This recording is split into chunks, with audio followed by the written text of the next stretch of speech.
Good morning, happy Sunday. Here is this week's nugget. I wanted to quickly talk about weak side versus stronger side, and is this normal and do we need to worry about it? First of all, it is totally normal, and also we don't really need to worry about it. This is very, very common. Sometimes right side versus left side is more dominant or strong just because we use it more. For an athlete, that tends to happen a lot. Sometimes a less dominant side or a weaker side is weak or a little bit behind in strength due to an injury on that side of the body. The body really compensates. So even if you have an injury, say in the left ankle, sometimes it gravitates and affects the left side of your body completely. So this is normal and nothing to be worried about.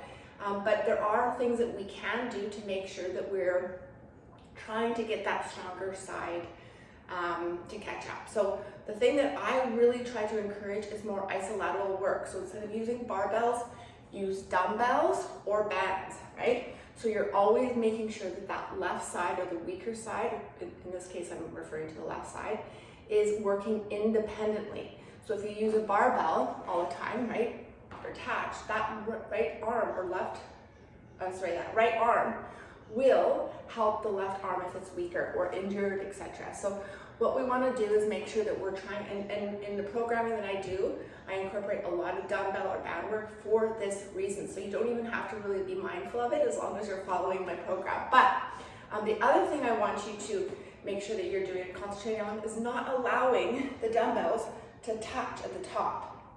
As soon as you do this, it releases tension in the working muscle. So this has a lot to do with weaker sides, making sure that they're staying independently working, but also to make sure that that muscle is staying under constant tension. So if we come up and allow the dumbbells to touch at the top, we're allowing the muscle to rest. Okay, it's a small, minute detail, but little details do make big impacts over time, right? So you want to make sure that you're keeping the movement slow and controlled, as of course I always talk about, but also making sure that those dumbbells stay separate. So the left side, in this case I'm referring to being weaker, staying independently working, as well as not releasing any tension on those working muscles. Same thing with, say, like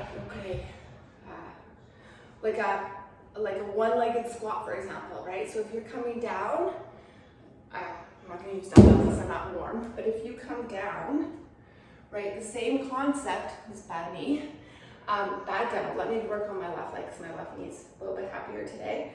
Every day is different, right? So you gotta listen to your body. This is like a side note.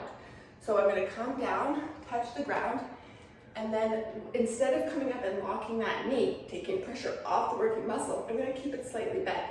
Unless I say come up and squeeze, which I typically or sometimes do, try your best to keep the knee full range of motion all the way down to your capacity, all the way up, but try to maintain that work on that muscle, right? So as you lock it, we're putting more pressure on the knee. So sometimes I want you to do that, but if I have instead come up and lock the knee, make sure that there's constant tension on the muscle. So chest press, another great example, is what I see a ton of, is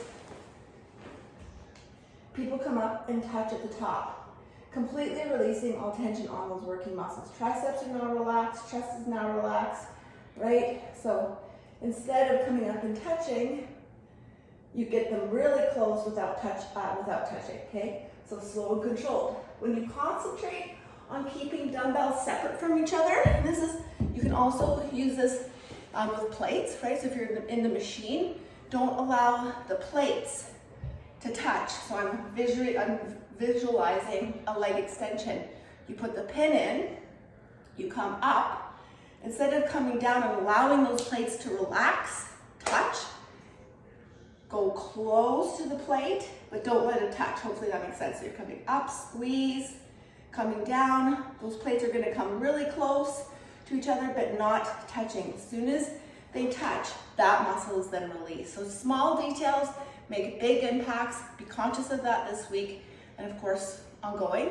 But sometimes those weaker sides do eventually catch up, but you have to be very diligent in your movements and how slow and controlled and separate isolateral training that you're doing. So as long as you're following my program, you don't really have to think too much about it, except for your commitment or your responsibility is to keep those dumbbells separate so those arms work isolaterally.